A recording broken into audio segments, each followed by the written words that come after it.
Shalom, selamat siang Bapak Bima selaku dosen dari mata kuliah farmakologi Faculty of Nursing UPH, kemudian juga kepada teman-teman sekalian.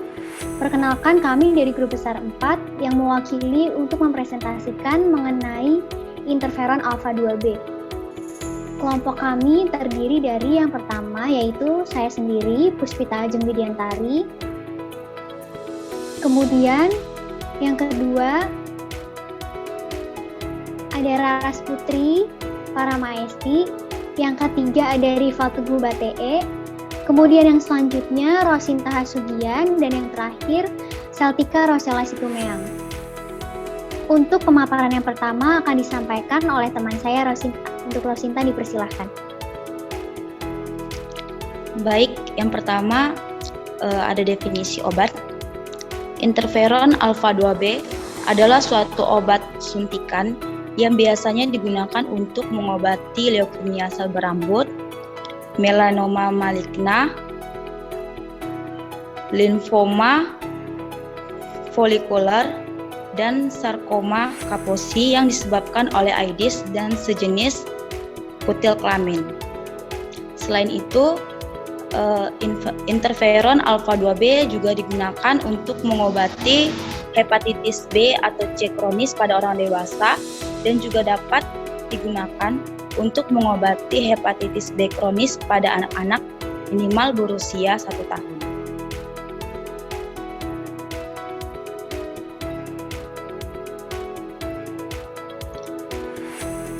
Untuk nama generik dari obat interferon alfa 2B adalah Pegilated interferon alfa 2B. Kemudian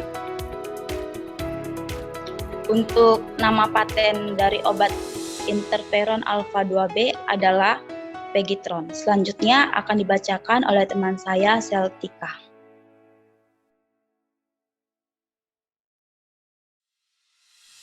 Selanjutnya adalah mengenai indikasi dan dosis dari obat interferon alfa 2B.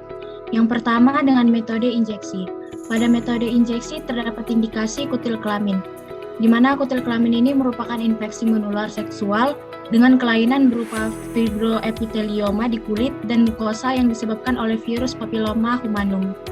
Pada dewasa, dosis yang diberikan adalah suntikan 1 juta unit ke setiap lesion 3 kali seminggu selama 3 minggu. Ulangi setelah 12 sampai 16 minggu bila diperlukan. Maksimalnya adalah 5 luka per kursus pengobatan. Yang kedua adalah metode parental. Indikasi dari metode parental ini adalah sarkoma Kaposi. Sarkoma Kaposi merupakan kanker yang berkembang pada sel-sel yang melapisi kelenjar getah bening maupun pembuluh darah. Pasien yang terinfeksi HIV mempunyai risiko 100 hingga 300 kali lebih mudah terpapar kanker ini. Pada dewasa diberikan dosis 30 juta unit per meter kuadrat melalui intramuskular atau subkutan selama 3 kali seminggu.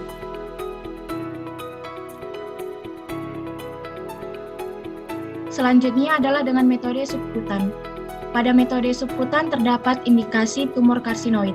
Tumor karsinoid merupakan tumor ganas yang terdiri atas sel-sel yang mengandung granula neurosekresi pada bagian tengah padat di dalam sitoplasma. Tumor ini juga dapat menyekresi polipeptida yang aktif sebagai hormon. Pada dewasa diberikan dosis sebanyak 3-9 juta unit, biasanya 5 juta unit, selama 3 kali seminggu. Pada penyakit tingkat lanjut diberikan dosis 5 juta unit per hari. Untuk slide selanjutnya akan disampaikan oleh teman saya Rival. Oke, selanjutnya kontraindikasi meliputi hipersensitivitas, kemudian dekompensasi hati, berikutnya hepatitis autoimun atau sejarah penyakit autoimun, dan yang terakhir penerima transplantasi imun.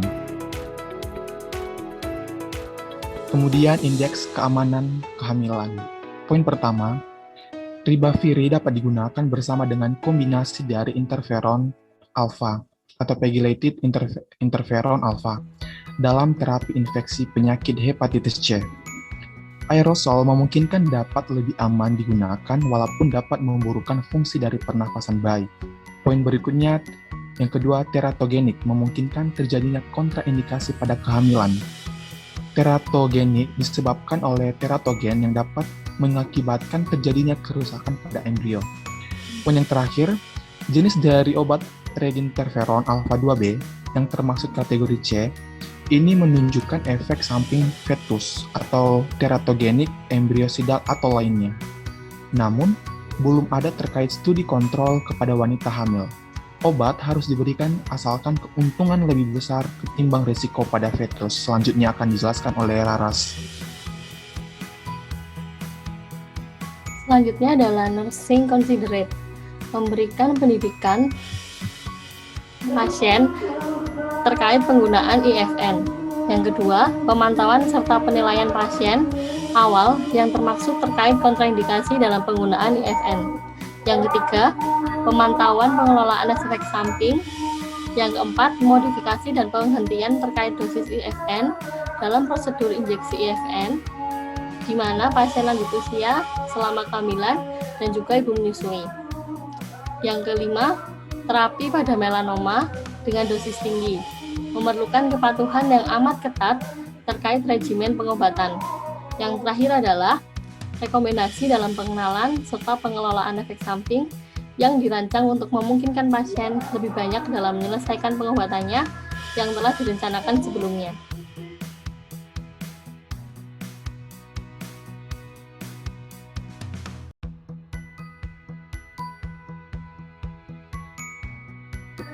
Selanjutnya adalah mekanisme kerja terhadap farmakokinetik.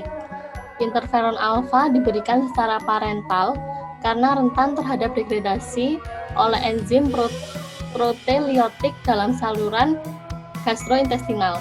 Yang kedua, dapat diserap baik setelah injeksi intramuskular atau subkutan melebihi 80%. Konsentrasi serum IFN secara intravena umumnya memerlukan waktu 15-60 menit dan secara substansial lebih besar daripada setelah pemberian intramuskular atau subkutan. Konsentrasi interferon alfa usai pemberian intramuskular biasanya dipertahankan lebih lama dari hasil oleh intravena cepat atau infus intravena cepat, misalnya yakni 40 menit atau kurang. Setelah pemberian intravena, konsentrasi serum intron A memuncak sebanyak 135-273 IU per mili pada akhir infus 30 menit, kemudian menurun pada tingkat yang sedikit lebih cepat daripada setelah pemberian obat intramuskular atau subkutan menjadi tidak terdeteksi 4 jam setelah infus.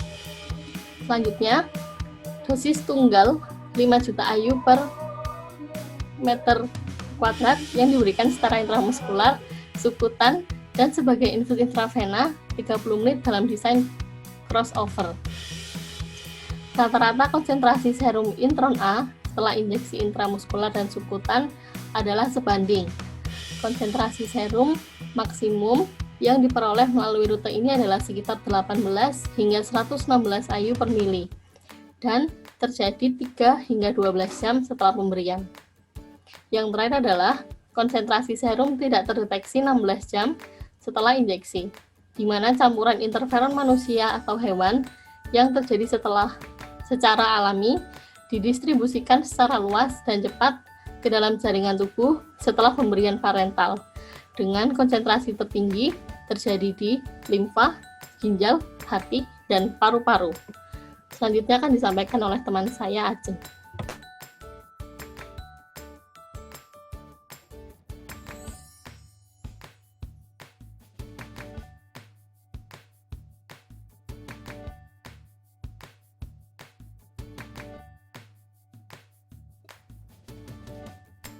Mekanisme kerja terhadap farmakodinamik. Interferon mengerahkan aktivitas selulernya dengan mengikat reseptor membran spesifik pada permukaan sel. Setelah terikat pada membran sel, kemudian interferon akan memulai rangkaian kompleks peristiwa intraseluler. Pada studi in vitro menunjukkan bahwa hal ini termasuk induksi enzim tertentu, penekanan poliferasi sel, aktivitas imunomodulasi seperti peningkatan aktivitas fagositosis makrofag, dan augmentasi sitotoksisitas spesifik limfosit untuk sel target, serta penghambatan replikasi virus pada virus yang telah terinfeksi oleh sel. Setelah mengikat tertentu reseptor seluler, kemudian interferon mengaktifkan jalur transduksi sinyal JAK-STAT, atau Janus kinase STAT, atau kepanjangan dari STAT sendiri yaitu Signal Transducer dan Activator of Transcription, dan menyebabkan translokasi nuklir kompleks protein seluler yang mengikat gen yang mengandung elemen respons spesifik interferon. Pada gilirannya, hal ini mengarah pada sintesis lebih dari 2 lusin protein yang berkontribusi pada resistensi virus yang dimediasi pada berbagai tahap penetrasi virus. Penghambatan sintesis protein adalah efek penghambatan utama bagi banyak virus. Protein yang diinduksi interferon termasuk 2, 5, oligoadenylate 2-5A, sintetase, dan protein kinase. Yang keduanya dapat menghambat sintesis protein dengan adanya RNA untai ganda. 2-5A menghasilkan adenilat sinteta oligomeri yang mengaktifkan endoribonuklase seluler laten atau yang bisa disebut etnase L untuk membelah RNA untai, tunggal seluler, dan virus. Protein kinase secara selektif memfosforilasi serta menonaktifkan protein yang terlibat dalam sintesis protein. Faktor inisiasi eukariotik 2. Protein kinase yang diinduksi IFN juga mungkin merupakan efektor penting dari apoptosis. Selain itu, interferon menginduksi fosfodiesterase yang memotong sebagian RNA transfer dan dengan demikian dapat mencegah pemanjangan pada peptida.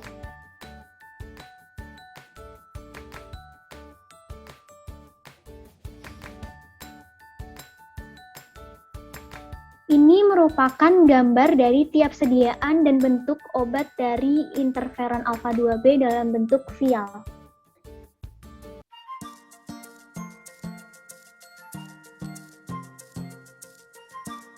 Dan yang terakhir yaitu mengenai special precautions.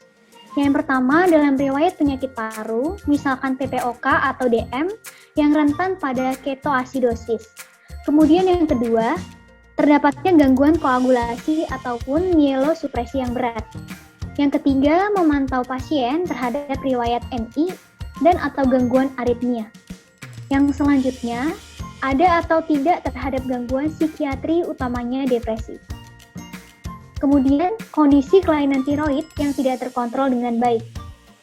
Selanjutnya, pada gangguan oftalmologi, dilakukan pemeriksaan pada pasien, semisalnya retinopati diabetik ataupun hipertensi. Selanjutnya, memantau jumlah dari BBC pada pasien yang mielosupresif dan pada pasien yang menerima agen mielosupresif lainnya. Dan yang terakhir dari special precautions pada interferon alfa 2B adalah psoriasis bila ada sebelumnya, dapat mengganggu dalam keadaan sedang mengemudi atau mengoperasikan suatu mesin, kemudian juga pada kehamilan serta menyusui.